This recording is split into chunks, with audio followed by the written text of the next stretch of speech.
오늘은 2026년 1월 11일 주일 낮예배입니다. 자, 요한일서 5장 7절과 8절에 제가 텍스투스 레셉투스 에라스무스가 번역한 성경에 대한 것을 직역한 것을 읽어드리겠습니다. 다시 한 번 더. 요한일서 5장 7절 8절, 이것을 학술적인 용어로 요한의 큰마라고 말합니다. 요한의 쉼표. 하늘에 증거하시는 이가 세 분이 계시니 곧 아버지와 말씀과 성령이시니라. 이 세 분은 또한 하나이시니라. 이렇게 기록되어 있습니다. 이 에라스무스는 1516년에 초판을 내고 한쪽은 그리스어로 한쪽은 라틴어로 번역을 해가지고 병영에서 성경을 낸 것은 세계 최초의 성경입니다. 왜냐하면 그 당시에 라틴어로 사용되었던 불게이터 제롬이라는 사람이 동굴에 숨어서 이렇게 동굴에서 기도하면서 번역했다고 하는데, 그 번역이 천주교에서 지금도 제롬의 성경, 저도 라틴어 제롬의 불가타라는 성경을 가지고 있습니다. 두 권으로 되어 있어요. 너무 두꺼워서. 그런데 그 성경은 틀린 것이 너무 많습니다. 그러니까 그 당대의 최고의 학자였던 이 에라스무스가 이거 성경을 자기가 정확하게 번역해야 되겠다 하고 헬라어 원래 원전을 딱 왼쪽에 두고 오른쪽은 라틴어로 직역을 한 겁니다. 직역을 하니까 사람들이 읽어보니까 천주교가 가지고 있는 성경이 너무나 틀린 게 많은 겁니다. 그래서 이 에라스무스가 번역한 텍스투스 레셉투스, 나중에 후대의 사람들이 이렇게 부르게 된 겁니다. 표준 성경이라고. 이 텍스투스 레셉투스가 엄청난 반향을 불러일으키면서 그 다음에 바로 얼마 가지 않았어 2판이 나오고 3판, 4판, 5판까지 번역하게 된 겁니다. 그런데 1판과 2판에서는 이 요한의 큰마에 해당되는 요한일서 5장 7절과 8절은 기록 번역되지 않았습니다. 그런데 왜 에라스무스가 이 구절을 넣지 않았나고 막 사람들이 따지니까 내가 이 구절의 근거가 되는 사본이 하나라도 발견이 되면 내가 그것을 읽고 번역을 하겠다고 해가지고 이제 전 세계의 중요한 것을 찾아다니면서 발견을 하게 된 것이죠. 그래가지고 3판 1522년 3판에 이제 텍스투스 레셉투스에 이 구절을 넣게 된 것입니다. 그 이후에 4판, 5판에는 다 이 구절이 들어가 있습니다. 그래서 요한의 이 큰마의 구절이 신구약 66권에서 삼위일체를 가장 정확하게 성부와 성자와 성령의 구체적인 이름까지가 나오는 것은 유일하다고 말할 수 있는 구절입니다. 그리고 여기에 아버지와 할 때는 성부 하나님을 말합니다. 말씀은 예수 그리스도를 말합니다. 요한복음 1장 1절에서 3절에 로고스라고 기록되어 있는 이 말씀이 예수님을 말합니다.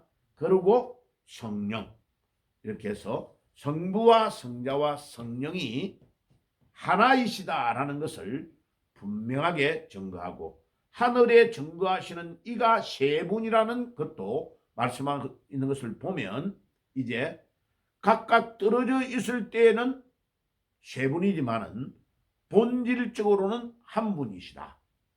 자, 이게 삼위일체의 중요한 정의입니다. 그러면 이 삼위일체의 뜻은 뭐냐? 삼위일체는 하나님은 본질적으로 한 분이시며 윗객에서는 세 분이로 존재하신다라는 것이 한마디로 삼위일체를 설명하는 것입니다. 이 본질은 철학에서 에센스라는 아주 중요한 구절이지요. 이 본질에서는 하나님은 한 분이시고 한 분이 독립적으로 움직일 때의 그 윗격은 이분은 세 분이시다. 그러면 떨어지면 세 분인데 합쳐도 한 분이다. 인격이 된다는 것은 하나님의 존재밖에는 없습니다. 자, 그래서 초기 때부터 이 삼위일체에 대한 것들을 설명하기 위해서 삼위일체의 방패라는 그림으로 그려가지고도 나온 것이 많습니다. 그래서 이게 스쿠툼 그 다음에 피데이라는 이 삼위일체의 방패의 모양으로도 나오고, 이 성부를 파테르라고 라틴어로 말하고, 성자를 필리우스 말씀이라고 말하기도 하고 아들이라고 말하기도 하고, 성령을 스피리투스 상투스라고 예수 성령은 그렇게 표현합니다. 그래서 성부에 대한 구절은 요한복음 8장 41절, 성자에 대한 구절은 요한복음 1장 18절, 요한복음 10장 30절, 그 다음에 성령에 대한 구절은 요한복음 4장 24절과 14장 26절, 사도행전 10장 38절에 구체적으로 나타납니다. 그런데 그 성부, 성자, 성령이 한 하나님이시다는 것을 창세기 1장 26절 우리라는 표현을 계속 사용하는데 동사는 단수입니다. 그죠? 우리가 우리의 모양으로 인간을 창조하다 할 때에 하나님이 삼위일체의 하나님이 언원에서 우리 인간을 하나님의 형상, 임마고 데이, 하나님의 형상으로 창조했다고 말씀합니다. 고린도후서 13장 14절에도 이제 하나님이 한 분이신 것을 분명하게 말씀하고 있습니다. 주 예수 그리스도의 은혜와 하나님의 사랑과 성령의 교통하심이 너희 모두와 함께 있을지어다. 아멘.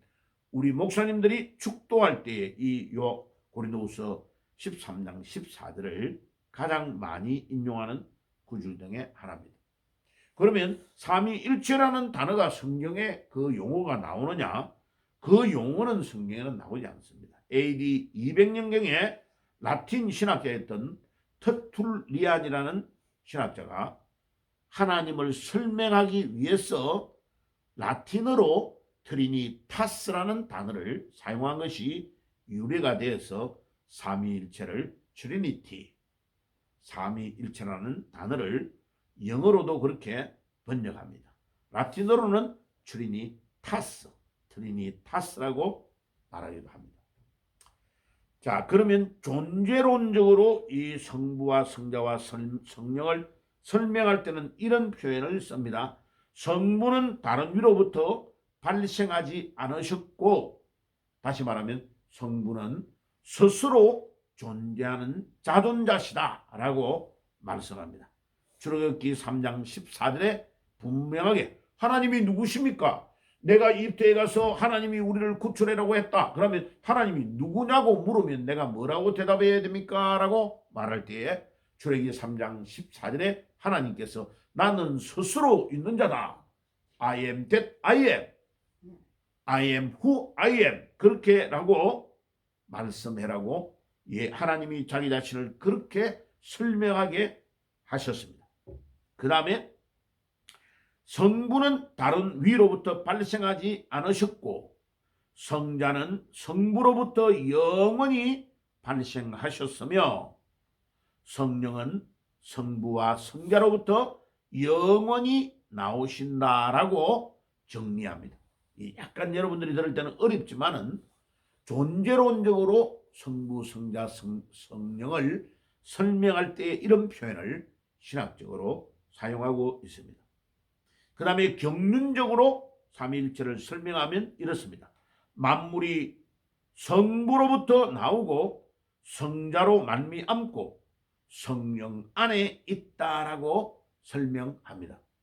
요한복음 1장 3절과 14절, 로마서 11장 36절에 보면 모든 만물이 하나님으로부터 나오고 예수 그리스도로 통하고 성령 안에 있음을 설명하고 있습니다. 그러니까 하나님이 아니면 우리는 창조될 수가 없다는 것입니다. 그 다음에 구원의 사역을 설명할 때에 성부는 구속을 계획하셨고, 요한복음 17장 6절 성자는 죽음을 통해 구속을 성취하셨으며, 로마서 5장 8절 성령은 구원의 효과를 각 개인에게 적용하신다라는 단어로 고린도후서 3장 18절은 소개하고 있습니다. 그래서 삼위일체 문제는 세상에 똑같은 모델이 없기 때문에 예를 들어서 설명하는 것이 불가능합니다. 왜? 삼위일체는 유일하신 하나님에 대한 존재를 설명하기 때문에 삼위일체는 어느 뭐뭐뭐뭐가 같다, 비슷하다라는 비교법과 직설법과 이제 간접으로 말하는 이런 비유법을 사용할 수가 없습니다. 그래서 참 설명이 까다롭죠. 그리고 피조물인 우리가 하나님의 본질을 모두 이해하고 설명하는 것이 불가능합니다. 그래서 이 문제는 우리가 천국에 가서 하나님을 뵙게 될 때에 완전히 이해할 수 있고 해결될 수 있습니다. 지금 우리가 할 수 있는 것은 단지 성령을 통해 하나님께서 계시해 주신 하나님의 본질과 속성을 우리가 믿는 것뿐입니다. 그래서 믿음이 없으면 삼위일체는 절대로 이해가 안 되는 것입니다. 믿음이 있는 사람만 믿고 이해하는 것이 삼위일체입니다. 근데 제가요 좀 생각을 해봤어요. 아니 그러면 뭐 하나님 원래부터 하나님은 한 분이다. 그분이 이 땅에 육신의 몸을 입고 오시고 그분이 또 짱 바뀌어가지고 손오공처럼 말이요 성령이 되시고 이러면 될 건데 왜 이런 모습을 자꾸 복잡하게 삼위일체의 하나님으로 존재 형태를 바꾸어 가실까? 저는 이렇게 생각해요. 우리 인간이 남자와 여자가 둘이가 만나가지고 결혼을 하면 부부가 되잖아요. 한 몸이 되죠. 그러면 한 몸이 됐던 부부가 사랑하면 아기를 가지게 되죠. 아기를 또 한 명 낳죠. 또 한 명 더 낳으면 아기가 2명 되죠. 그죠? 한 명 더 낳으면 아기가 3명이니까 5명이 가족이 되죠. 자, 이렇게 공동체가 점점 불어나서 최소의 단위가 가족, 그리고 2가정 이상이 점점 모이면 사회, 더 많이 모이면 국가, 민족 이렇게 바뀌죠. 그죠? 이렇게 공동체로 바뀌어가는 모든 공동체의 모범적인 모델이 뭐냐? 성부, 성자, 성령이라는 거죠. 그러니까 이 최소의 단위인 남자와 여자가 만나서 결혼하는 것으로부터 공동체가 시작되는데 그 공동체의 가장 완전한 모델은 성부와 성자와 성령이기 때문에 하나님은 공동체의 완전한 모델로 우리에게 보여주시고 우리에게 모범을 보여줘서 우리가 그 성부, 성자, 성령이 어떻게 활동하는 것을 보여주시면서 우리가 그분을 따라서 매일마다 사랑하고 섬기며 봉사하며 우리 가정을 위해서 우리 교회를 위해서 공동체인 사회를 위해서 공동체인 국가와 민족을 위해서 살도록 하나님은 우리를 그렇게 만들어 주셨다라고 믿습니다. 오늘 이 구절 요한 1서 5장 7절과 8절에 요한의 큰마에 대한 구절을 통하여 삼위일체를 상세하게 설명했습니다.